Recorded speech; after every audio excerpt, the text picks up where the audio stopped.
World level உள்ள பணக்காரங்களை ஒரு சின்ன டேட்டா எடுத்தா 40 and 50 இயர்ஸ்க்கு மேல உள்ளவங்க தான் பெரிய பணக்காரனா இருக்காங்க. நான் சொல்றது அப்பா காசை வச்சு இன்வெஸ்ட் பண்ணி பெரிய பணக்காரன் ஆனவங்க கிடையாதுங்க. ஸ்கிராச்சா சுயம்பா இருந்து பெரிய பணக்காரன் ஆனவங்க. ரிசர்ச் இப்படிதான் சொல்லுது.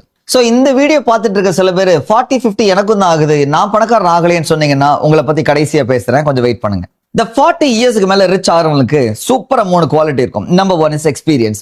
15 to 20 வருஷம் எக்ஸ்பீரியன்ஸ் இந்த டொமைன்ல இருக்கும். சோ டெஃபினட்டா எது ஒர்க் ஆகும் எது ஒர்க் ஆகாதுன்றது ரொம்ப கிளாரிட்டியா கிளியரா தெரியும்.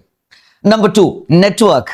அந்த 20 வருஷத்துல கூட நெட்வொர்க்ஸ் சூப்பரா மெயின்டைன் பண்ணிருப்பாங்க. சோ தட் உங்க பிசினஸ் ஸ்டார்ட் பண்ணும்போது அந்த நெட்வொர்க்ஸை எப்படி யூஸ் பண்ணன்றது கிளியரா தெரியும் உங்களுக்கு.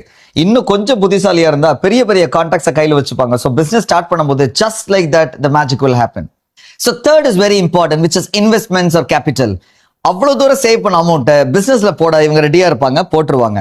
இல்ல சேவிங்ஸே இல்லாதவங்க கூட அந்த பணத்தை எப்படி நம்ம இன்வெஸ்ட்மெண்ட்ஸை எடுக்கணும்னு உங்களுக்கு தெரிஞ்சிருக்கும். சச் அ பிக் ரிஸ்க் எடுக்க இவங்களுக்கு முடியும். இந்த 3 பவர்ஃபுல் குவாலிட்டியோட காம்பினேஷன் தான் a rich person emerges. So நான் திரும்பவும் சொல்றேன், இது லேட் இல்லை. 40-50 உள்ளவங்க நல்லா யோசிங்க. ஏன்னா நான் நிறைய இடங்கள்ல போகும்போது பிசினஸ் ஸ்டார்ட் பண்ணணும்னு ஆசையா இருக்கு, ஆனா நான் சொன்ன இந்த 3 விஷயங்களை ஏதோ ஒண்ணு பயங்கரமா மிஸ் ஆகுது. 3 இருக்கிறீங்கன்னா வெல்கம் டு தி ஆண்டர்பிரினர்ஷிப்.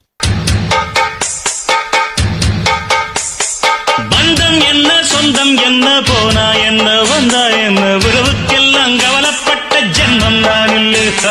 பாசம் வைக்க நேசம் வைக்க தோழன் உண்டு வாழ வைக்க அவனை தவிர உறவுக்காரன் யாரும் இங்கில்லே. உள்ள மட்டும் நானே உசுரக்கூடத்தானே என் நண்பன் கேட்டா வாங்கிக்கென்னு சொல்லுவேன். என் நண்பன் போட்ட சோறு நிதமும் தின்னேன் பாரு.